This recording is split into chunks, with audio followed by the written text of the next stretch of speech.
बोल रहे हैं क्या? क्या कह रहे कि स्वामी जी ने, कौन? स्वामी दयानंद सरस्वती, अच्छा, मंदिरों का खंडन किया है,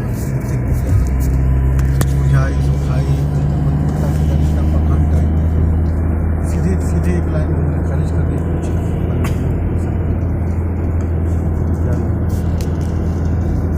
देखिए, दयानंद सरस्वती जो है ना, दूसरे के कर्म को पाखंड और अपने कर्म को पाखंड नहीं कहते हैं। अरे जब मंदिर में वो धूप दीप दिखा रहा है और कह रहे हो कि उससे भगवान नहीं मिलते हैं, तो तुम्हारे यज्ञ हवन करने से भगवान मिलते हैं क्या? इसका कौन प्रमाण है?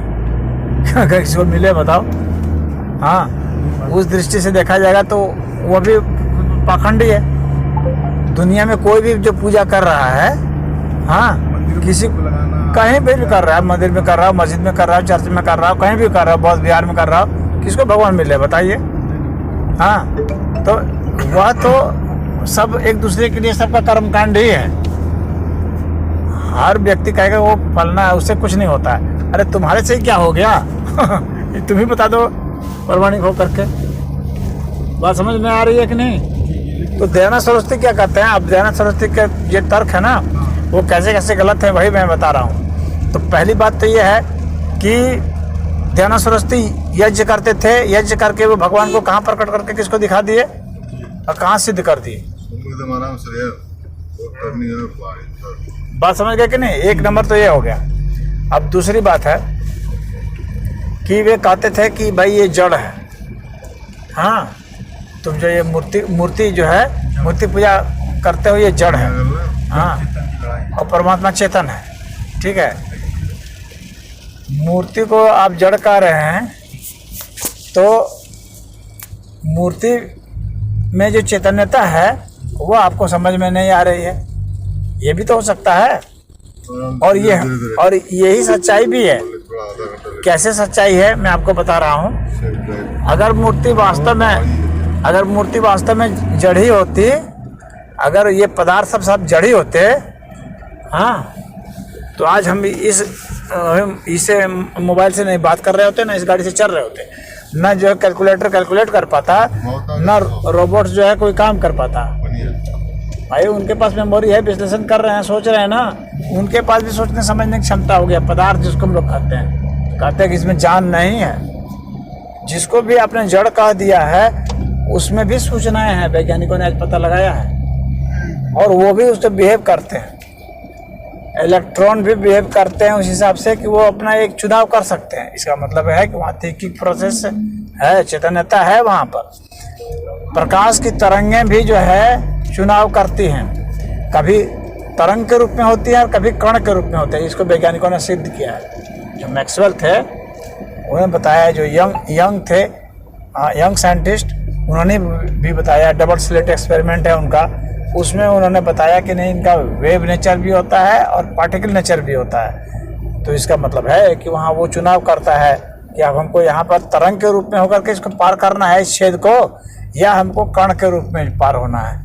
अगर छेद छोटा है तो वो तरंग के रूप में होकर के पार कर जाता है, छेद बड़ा है तो प्रकाश के ही रूप में रहता है। यहाँ तक कि जब एक व्यक्ति जब ऑब्जर्व करता है उसको, तो ये भी देखा गया है कि वो तरंग जो है के रूप में हो जाता है, और व्यक्ति से वो ऑब्जर्वेंस के कारण वो जो है पार्टिकल के रूप में हो जाता है। जैसे ही व्यक्ति उसको देख लेता है, ऑब्जर्व करता है, तो वहाँ पर वो कण के रूप में हो जाता है, और जब तक ऑब्जर्व नहीं करता वो तरंग के रूप में होता है।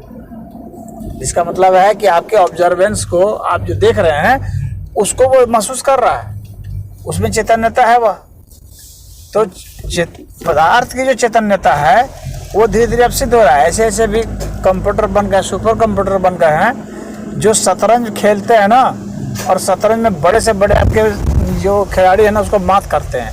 यहाँ तक कि जो उसमें फीड किया गया है चालें, वो अपना भी चाल उसमें निकाल ले रहा है। जो आपने फीड किया सिर्फ वही चाल नहीं, अपना भी चाल, उसको एक ब्लू डिप कंप्यूटर करके निकाले हैं सब जो शतरंज के, तो वह जो है अपने भी चाल सोचने में समर्थ हो गया। तो इसका मतलब है कि पदार्थ में भी चेतनता है। तो पहली बात तो ये है। अच्छा, अब इसके बाद जो है ये जो कहते हैं कि भाई ईश्वर अनंत है, हाँ ईश्वर अनंत है, और फिर कहते हैं ये जड़ है। अगर ईश्वर अनंत है तो फिर तुम इसको जड़ कैसे कह रहे हो जब ईश्वर को तुम चेतन कह रहे हो? तो क्योंकि अगर ईश्वर अनंत है और ईश्वर चेतन है, और इसको जब हम जड़ कहेंगे तो ईश्वर इसका मतलब वहाँ खत्म हो जाता है जहाँ से जड़ शुरू होता है, फिर उसको आप अनंत कैसे कह रहे हैं? आप समझ रहे हैं कि नहीं? जैसे भारत की सीमा जहाँ समाप्त होती है वहीं से ना पाकिस्तान की सीमा शुरू होगी, तो जहाँ ईश्वर की सीमा समाप्त होगी वहीं से जड़ की सीमा शुरू होगी, तो आप कहेंगे कि ये जड़ है। अब जैसे अपने एकदम आराम से सुनो जरा मंदिरों में इसको मान लेते कि पत्थर ही सब कुछ, ये यहाँ गलत हुआ। नहीं ये नहीं, ऐसा नहीं मानते हैं कि पत्थर ही सब कुछ है। ये कौन बोल दिया? ये कोई नहीं मानता। हम जाते हैं तो पत्थर को देखते हैं। हाँ तो पत्थर तो ईश्वर होता ही है, क्यों नहीं ईश्वर होगा? अब मैं आपको बताता हूँ, अगर पत्थर ईश्वर नहीं हो सकता, इस पर भी बहुत सारे प्रश्न खड़े होते हैं। अगर एक तरफ आप कहते हैं कि ईश्वर सर्वशक्तिमान है, ईश्वर कुछ भी कर सकता है, तो जब कुछ भी कर सकता है तो ईश्वर पत्थर नहीं बन सकता। अगर नहीं बन सकता इसका मतलब कि फिर वो ईश्वर कहाँ है? जब वो उसमें पत्थर बनने की ताकत ही नहीं रह गई ईश्वर में, तो ईश्वर सर्वशक्तिमान कैसे हो गया? ये बताइए। अगर ईश्वर आकार नहीं हो सकता, अगर ईश्वर जन्म नहीं ले सकता, तो सर्वशक्तिमान उसको क्यों कहेंगे? क्यों कहेंगे कि ये सबसे शक्तिशाली है?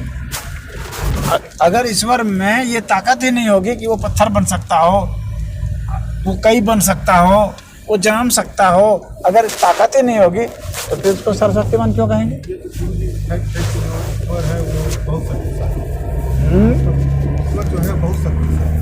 बहुत शक्तिशाली नहीं है कहेंगे। ईश्वर को कहा जाता है सर्वशक्तिमान, बहुत शक्तिशाली नहीं कहा गया है। वेद में ईश्वर को कहा गया है सर्वशक्तिमान। हाँ, सबसे ऊपर उनको माना गया है, इनकी शक्तियाँ अनंत हैं, कोई इनका पहचान नहीं बदल पाएगा। सर्वशक्तिमान का मतलब हो गया ये नहीं कि सबसे शक्तिशाली, नहीं, सबसे शक्तिशाली नहीं, वहाँ डिग्री का मतलब नहीं है। डिग्री का मतलब अब सबसे शक्तिशाली कहेंगे तो मतलब इससे मान लीजिए हम लोग यहाँ पर 7 आदमी हैं, कहें कि ये सोनू सबसे शक्तिशाली है, इसके बाद मैं हूँ, इसके बाद ये हुआ सबसे शक्तिशाली, तो उस तरह की बात नहीं है, खाली डिग्री की ना बात हुई, तो वो उसकी बात नहीं है। वहाँ सर्वशक्तिमान का मतलब होता है कि वो सब कुछ वो कर सकता है, सारी शक्तियाँ उसके पास है। हाँ, सारी शक्तियाँ हैं, सबसे शक्तिशाली नहीं है वो, सारी शक्तियाँ उसके पास। ऐसे में जैसे मान लीजिए हमारे भ्रम है, ईश्वर को हम भोग लगा दें, हम दे दें, तो मेरा भ्रम होता है। GPS signal lost. अगरबत्ती जला दें, ईश्वर क्या सकता है? खुद ही देता है ना। ऐसा है ना कि भगवान ने गीता में कहा है, हाँ, पत्रम पुष्पम फलम तोयम यो में भक्त्या प्रयच्छति।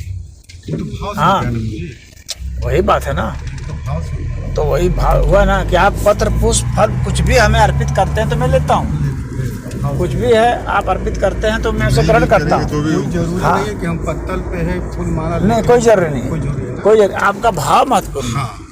भाव से अगर आप अर्पित करते हैं वही सब कुछ तो वो हो जाता है। तो ईश्वर जो है भाव को समझ करके ही भाव को देखते हैं कि आप क्या दे रहे हैं। हाँ, तो ईश्वर क्यों नहीं लेंगे? वही करने का मतलब। अब जैसे आर्य समाज वाले बात करते हैं, दयानंद सरस्वती जो बात करते हैं, कई आर्य समाज कहते हैं कि अरे ईश्वर को अवतार लेने की कौन जरूरत है, वहीं से मार देते रावण को, राम को अवतार लेने की कौन जरूरत है, वह निराकार थे वहीं से मार देते रावण को, जन्मने कौन जरूरत है? तो इसका जो खंडन है वो इस प्रकार से है कि पहली बात तो यह है कि रावण जो है वो जिस तरह से मारा जाना था, पहले से उसका जो तय किया गया था वरदान, उसके हिसाब से ही वो मारा जाएगा ना, उस व्यवस्था से ही मारा जाएगा ना। वो एक मनुष्य के हाथ से ही उसको मारा जाना था, तो इसलिए भगवान को मनुष्य बन करके ही मारना है, न कि निराकार होकर के मारना है। उसकी इच्छा थी कि हम ईश्वर के ही हाथ मारे। हाँ, साकार रूप में मरे, मनुष्य रूप में मरे, मनुष्य रूप में मरे।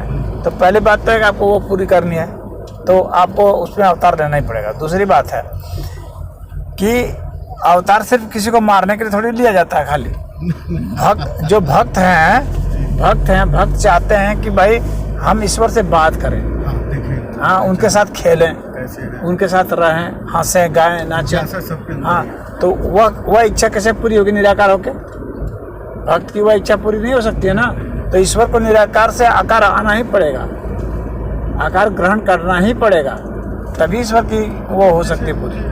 तो एक बात तो यह भी हो गई। इसके अलावा यह हो गया कि ईश्वर के अलावा यदि कुछ होगा धरती में या कहीं भी, ईश्वर के अलावा कुछ है, तो इसका मतलब है ईश्वर वहाँ अंत कर जाता है। ईश्वर वहाँ अंत कर जाएगा, फिर आप ईश्वर को अनंत नहीं कर सकते। इसका मतलब है कि यहाँ जो कुछ भी है सब ईश्वर है, ईश्वर के सिवा कुछ है ही नहीं। आकार तो जो भी आकार उकार है सब है ईश्वर। और जैसे वेद की बात आप कर रहे थे ना, वेद में भी कहा गया है कि 3 पाद जो है निराकार है और 1 पाद जो है साकार है ईश्वर। ये वेद में भी कहा गया खुद ही। 4 चरण है ईश्वर के, तो उसमें 3 चरण जो है निराकार है, 1 चरण जो है साकार है, ये वेद कह रहा है। तो वहां से भी सिद्ध हो जा रहा है कि आकार है ईश्वर। चलो सर।